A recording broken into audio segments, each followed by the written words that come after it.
Is HTC's Windows Phone 8X.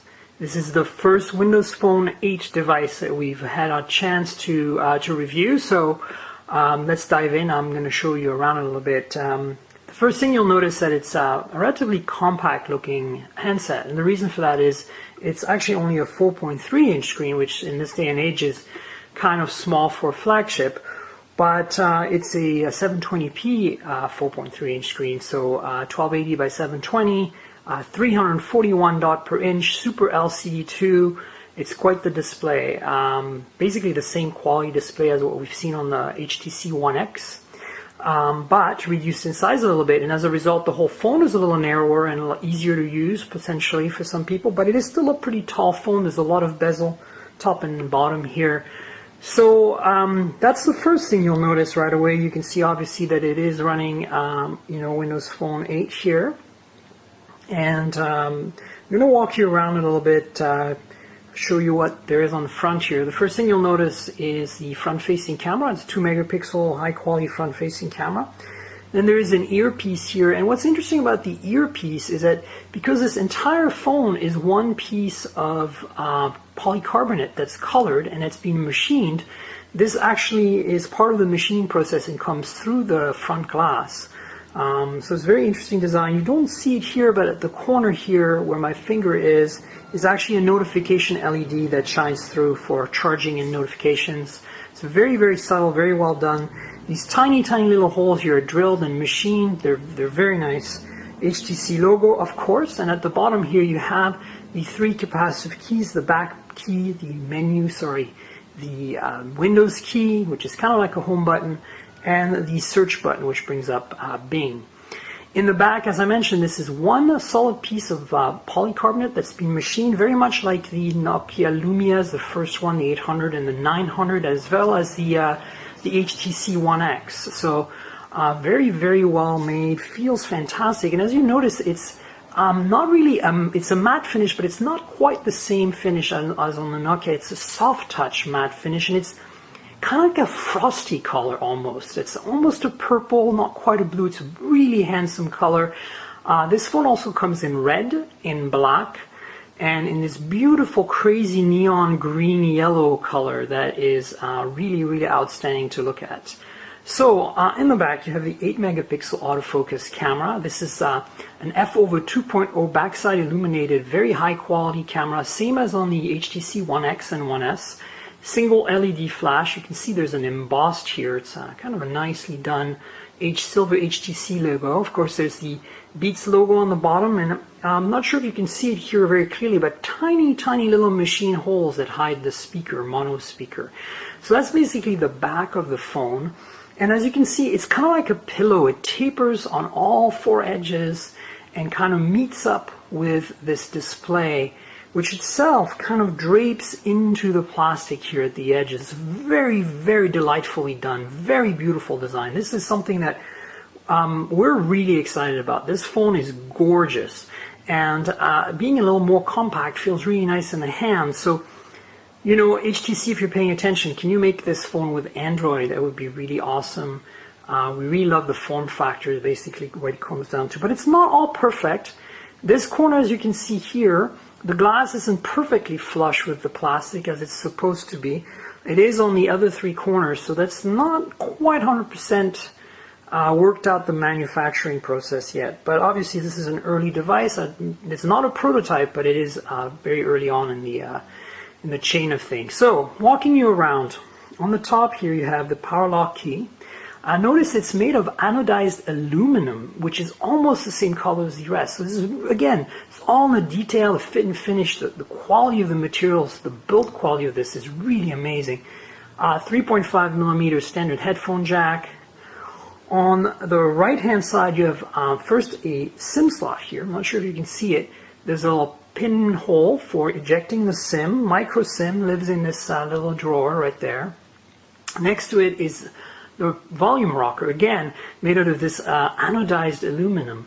And then here further down on the right hand side is the camera button. This is a dual detent proper camera key, what you'd expect from any decent phone that has a camera button.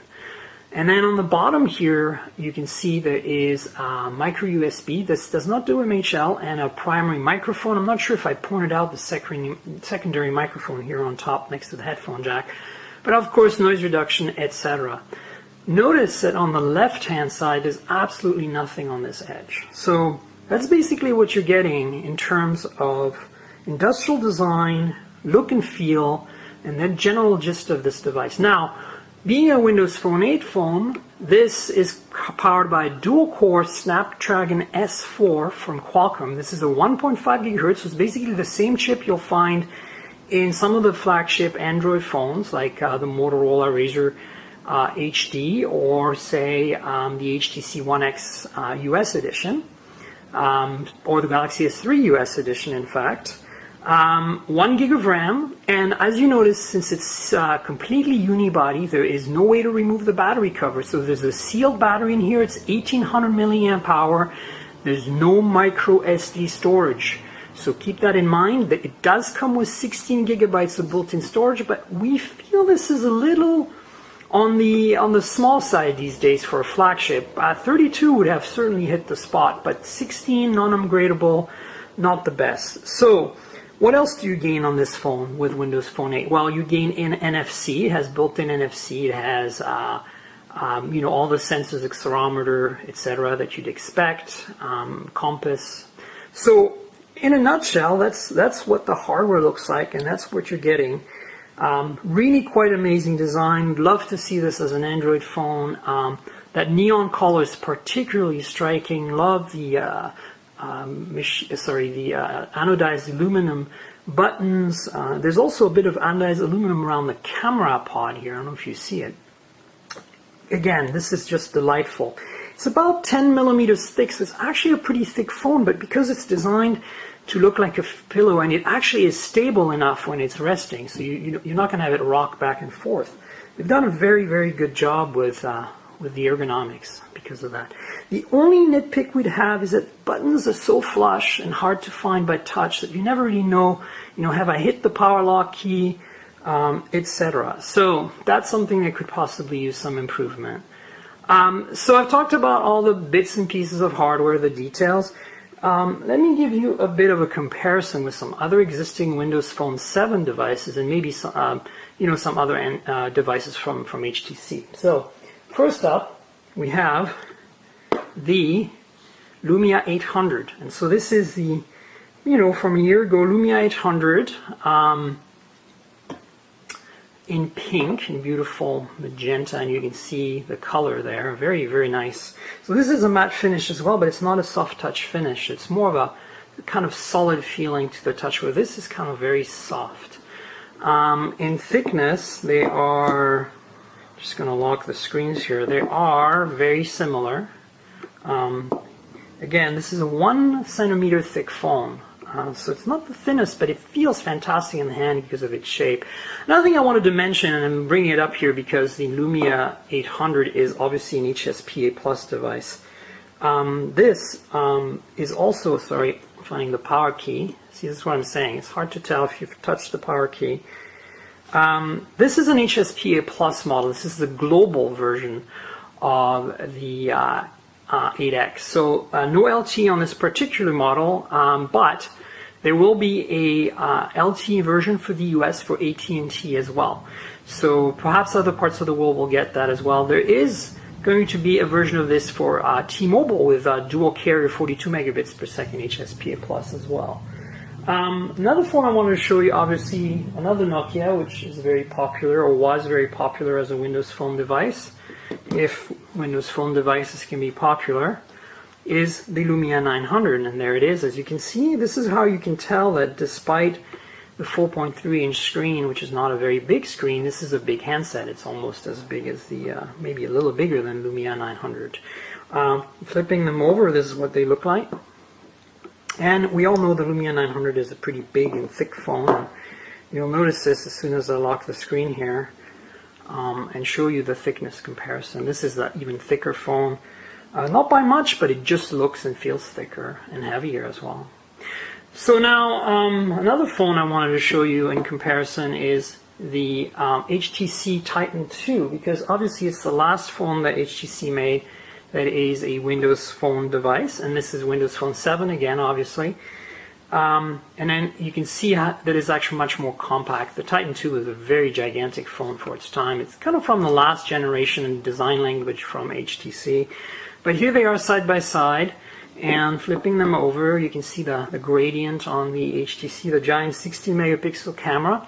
But you know, to be frank, this 16 megapixel camera isn't particularly better than the 8 on the 8X. This is a really amazingly good camera for you know, for its size. It's like the 1X. I mean, we're very, very happy about the camera. So in thickness, again, you know, there's no contest here. We've improved significantly since the last time HTC gave us a Windows Phone device here. I don't have a radar to show you, sadly, but the next logical comparison, I think, will be the HTC 1X, which I have upside down. So that gives you an idea of, you know, the Global 1X here compared to the Windows Phone 8X from HTC. These are the two flagships. There is a 1X Plus now, but these are the two flagships essentially from the company. Android versus Windows Phone 8. You can see that despite the 4.7 inch and 4.3 inch screens, they are the same height. So there's more bezel on the Windows Phone 8X than on the 1X. And flipping them over, you can see a very similar camera and camera pod, but it's much more recessed. It's very well done here. And then thickness comparison, the inevitable thickness comparison. The 1X is a thinner phone. It doesn't look like it is, but it actually is something like 8 point something millimeters versus almost 10 millimeters for, well, 10.1 millimeters for the 8X. So the other thing I want to quickly show you was the display quality. Both are Super LCD2, both have the same resolution, 720p. This is 4.3 inches, this is 4.7. And I'm just going to put this in the icon so you have a kind of a better point of reference. Maybe swipe this over so you get a lot of black. You can see the blacks are very similar. Again, these are both Super LCD2. But when I start inclining them a bit, you'll notice that the viewing angles on the 1X are still better. And this is very odd because it's the same display technology. So we're not quite sure why. I mean, it's close, but both have the display laminated to the glass so that there's a very thin, if any, air gap or gap between them, or no gap in this case. So, you know, there's some slight differences here, but really you're getting a pretty awesome display. So in terms of software, really, you know, a lot of stuff has changed, obviously, but overall it pretty much feels the same as Windows Phone 7. You have the same kind of design with the tiles. Performance and battery life have remained unchanged pretty much, despite the dual-core processor and the, of course, you benefit from a better display. So definitely still super snappy, as you'd expect. Windows Phone has always been pretty snappy. That's not what I wanted to do, but I just wanted to scroll up and down and show you here.